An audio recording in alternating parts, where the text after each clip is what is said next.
Hello and welcome to our show. My name is Guido Mantilla and she is Dr. Ana Mantilla. And of course, we're bringing you this show that we want to illustrate for all of you. It's our podcast of functional medicine and holistic remedies. And it's about time that we talk about our food source and how we're becoming the biggest nation that has the sickest people in it. We have to become stronger as Americans, and we're going to teach you how to do it and how we've been practicing medicine for the last 22 years. Doctor, can you explain to them a little bit of what functional medicine is and what kind of source of testing that we do here with DNA testing? We've been able to pinpoint what's wrong with each individual by going to the root cause and not one pill fits all. That's what we do here in Holistic Rescue. We go on a patient by patient care. What's good for you might not be good for another. Doctor, talk to us about functional medicine. Well, in first place, I want to say thank you for all of you to connect with us. This type of podcast is very well known in the last 10 years. And that's because functional medicine, that you just asked me, is one of the main tools for us drugless practitioners that can help us actually, identify the root cause of a lot of illnesses these days. And plus having the access to personalized fitness, wellness, and medicine for each individual through DNA genetic testing. That is something that it really helps us to build a beautiful community of holistic people, we can call, from all type of ages, starting from 21 to 81 these days. And we see it every day in our office. People come in and they're saying, oh my God, I've been to every doctor, I've been to every specialist, but yet I still have the same problem. Well, because we use DNA testing and we find the root cause. We don't gamble. We don't play with medicine. Not guessing. We're not guessing. We're actually going to the root cause and we're giving your body exactly what your body needs. And you feel the difference, in a couple of weeks. Definitely. And the main problem in America, I know for more than 20 years, we've been struggling, trying to make people understand that if they don't have a healthy eating lifestyle, they will bring on a daily basis, high risk of diseases. And the American food system is often considered the worst than other countries. And it's like that. It's proven facts. They're there. The literature is there. All we have to do is raise awareness so you can actually try to figure it out for yourselves. But as you see, every country gets the same food that we have here with less chemicals. It's incredible. Yes. Why is that? Why is McDonald's in Russia or McDonald's in China have only 3 ingredients in their French fries, while here in America it has 38, 36 ingredients? Why is that? Well, that's our main problem. And a high processed food means high calorie dense foods, large portion sizes, excessive use of chemicals and pesticides in production, a strong fast food culture, and a focus on cheap, mass-produced commodity crops, leading to significant health concerns these days. Yeah. And that is not something that you go on Google, just in Google and find it. There's many data that is actually proving to us that this type of foods in America is really not helping, the people to live longer, because unfortunately we're not even able to get to the age of 65, which is the time of retirement. Just today they swore in Robert JFK. That's a great thing. If he really does what we hope that he's going to do, is expose the food source for what it really is, They are poisoning Americans, and it's time to stop this. And it's our own kids that are suffering. Guys, we have to wake up. You're sicker, you feel tired, you feel bloated, you don't go to the bathroom regularly. The food source in America is killing us. And the faster you figure that out, the better it's going to be for you. The literature is there, but the advertising isn't. We don't study it. We don't care about it. It's amazing. How is it that in America, we don't care that our kids at the age of 5 and 6 are developing diabetes? It's amazing. Because they're overweight. Mm-hmm. What are we doing? Are we just wearing blinders because we want to go to work to have that car or that house that we really can't afford right now? But it's more important to us than our health. We're setting our health to the side because we want to get these new things that are just material junk. Folks, at the end, if you don't feel good when you get out of bed, you're going to have a terrible day. Why not feel energetic? Let's get the food source that we need. Let's read labels. Right now, they just suspended the red dye. Why do you think it's that? Because it's killing us. 82% of Americans have digestive problems. Yes, unfortunately. I'm talking about that, Guido. Key points about the issues with the American food system. Number one, a large portion of the American diet consists of processed foods with added sugar, salt, and unhealthy fats, not the good ones, contributing to obesity and chronic disease. Number two, industrialized agriculture. The dominant farming practices in the U.S. involve large scale of farming with heavy use of chemicals and pesticides, impacting our soil, the health of our soil, and the environmental quality. Let's talk about the animal welfare concerns. For example, factory farms, also known as CAFOs. You can Google what it is. Yeah, cows don't see the light of day. That's what it's trying to tell you. Yes. So the beef, it's just stress. Correct. Why do you think Kobe beef and all that in these other countries is so lean and so good that you can eat it raw? Because well, they massage exercise. their cows. They exercise. They give their cows beer so they can relax and be in a stress-free life, because when the meat is stressed out, the meat is no good. There has no nutrition in it. It's just junk. You're eating nothing. That's what they call confined animal feeding operations. Okay, which they get raised in large numbers of animals in cramped conditions with potential welfare issues. Now let's talk about large portion sizes in American food. American food, every time you go to a drive-through, they ask you small, medium, or large. Okay, so American food servings are readable, available fast food options contribute to unhealthy diets. And normally is the same menu with different color and flavor. They do not upgrade the quality of the fast food. The name says for itself, fast food. There's no quality, and unfortunately we keep doing the same mistake, going back to buy in those places. Limited access to healthy food in America. Why we have that? In certain areas, access to fresh produce and nutritious food can be limited, particularly in low-income communities, because in low-income communities, they depend from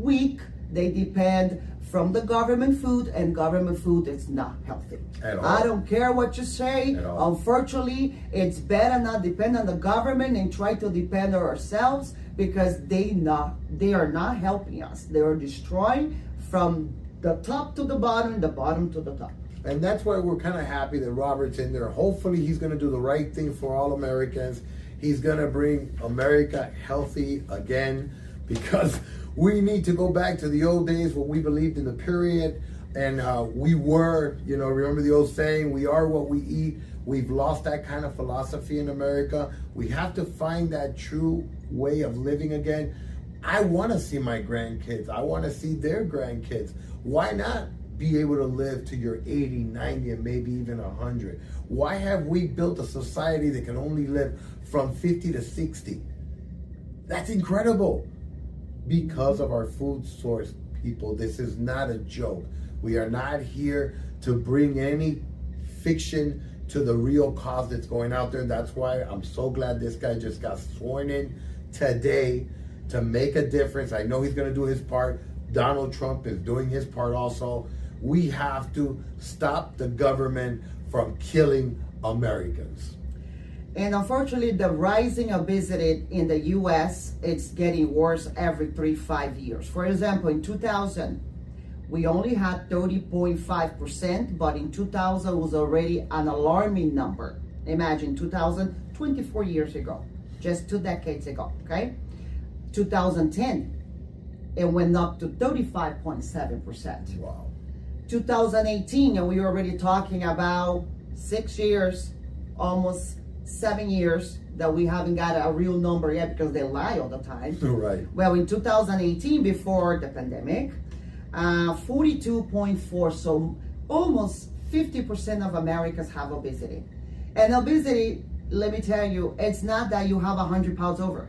Obesity can start from just getting too much BMI, okay? Right. Your BMI is important. We don't need nobody to be a skinny models. We're not looking for that. They're not healthy anyway. We're talking about being healthy in a proper way for your genetic, exercise based on your genetic, eat based on your genetics. That way you have no issues with obesity. And selecting fresh food. We lost the touch of cooking fresh food because we don't have the time. Really? Stop getting on social media so much and the internet and start valuing the time with your family and community, because we can do this as a community. We can start cooking as a community. And the way we do it, we give you the right menus. We try to teach you. We try to raise awareness. And we try to make the kitchen fun. The kitchen has to be a family event. Yes.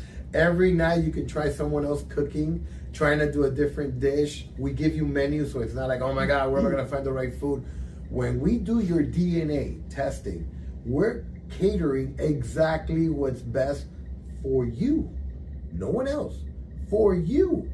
So your body's gonna consume, take in that beautiful nutrition, minerals, and vitamins that your body is so longing for, and it's gonna absorb it. Your body's gonna feel 100%. It doesn't matter what age group you are. We have to start with listening to our bodies and finding out the truth about our food source here in America. They're poisoning us. It's time to get it out in the open. I'm glad of everything that's going on, that everyone is fighting, that all the chickens have been shooken inside their hen houses, and now they're gonna feel the wrath of not doing the right thing in the government for the American public. And it's time for us to have that voice in there, and those people really going through files and figuring out where our money is going to, because it sure as hell ain't going to the right places. It's not going to prevention. So much that we keep having a lot of impact with obesity. That's how everything started in America, with the obesity.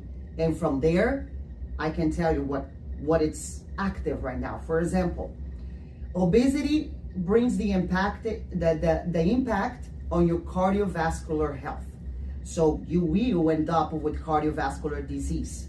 There's higher chances of heart disease and stroke when your BMI is over 35%. Doctor, tell them a little bit what BMI is. For me, a lot of people know, if you are in the wellness world and try to be healthy, is your body mass index, which we cannot be going over too much fat and body mass index together, because it's all gonna get in trouble for your metabolic system. So in this case, you do have a lot of cardiovascular disease that can end up attacking you. The high risk of type 2 diabetes. The excess of weight can lead to insulin resistance, and that is a big sign that you can see on your body. Is look at the color in your neck, look at the color in your elbows and knees, and start thinking about the tingling sensation around your extremities. Or shades of darkness. Exactly. That means, you're showing already signs of insulin resistance. Certain cancers, like including breast, colon and endometrial cancer can come very easy, especially on females with more than 35% of BMI, and the mental health.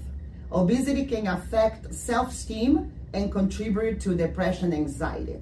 And now, in another overview of immune disorders in the US, that's something that I never heard too much when I graduated as a naturopath 22 years ago. It's amazing how the autoimmune disorders these days is attacking more and more the population, and I know where they're coming from. It's from the leaky gut, which is going to be another show that we're gonna another podcast that we're gonna be talking and teaching you guys about leaky gut, and we're gonna have links under our video and podcast so you can click in there, study, and make decisions for yourself. But the autoimmune disease is something very crazy these days.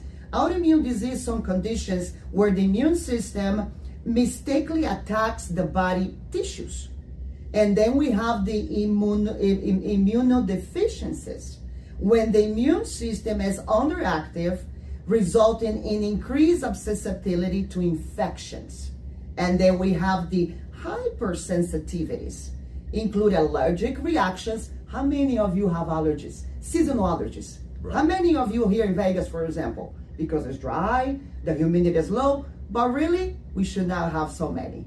It's your gut health that is not helping the immunity of your body, and then things get out of control. But the prevalence of autoimmune diseases these days, it's extreme. It's scary. That's the perfect word. For example, estimated affected population, 23.5 million Americans suffer from one or more of autoimmune diseases. The percentage of the population, this accounts for 7% of the US population. The gender disparity means the autoimmune disease is affecting more women than men these days, okay? And the common autoimmune diseases that you will recognize the names is rheumatoid arthritis, with 1.3 million Americans suffering these days. Systematic lupus, approximately 161,000 to 322,000 people are diagnosed with this disease, autoimmune disorder. And then we have type 1 diabetes. That's different from type 2. Over 1.6 million Americans, including 200,000 youth under 20 years of age. These numbers did not exist when I was a child in South America, falling in love with America way of eating, of taking care of their health, the culture, the music. It was a different story. We're talking about 30 years, 40 years ago was a different story. Right. But now we have to deal with it. And thank God, there's a lot of professionals around the country, and we are proudly to say that for 20 years here in Las Vegas, we've been practicing the naturopathic functional medicine, and now we have many tools to not waste the time and tell you in 6 months, in 9 months, your life will be completely different. It's a different story when they tell you, no, you gotta take this medication for the rest of your life. Right, or the only solution for you is surgery. Let's get our third opinion and fourth opinion before we do anything drastic like surgery. Correct. It's been fun today, guys, and this is what we're about.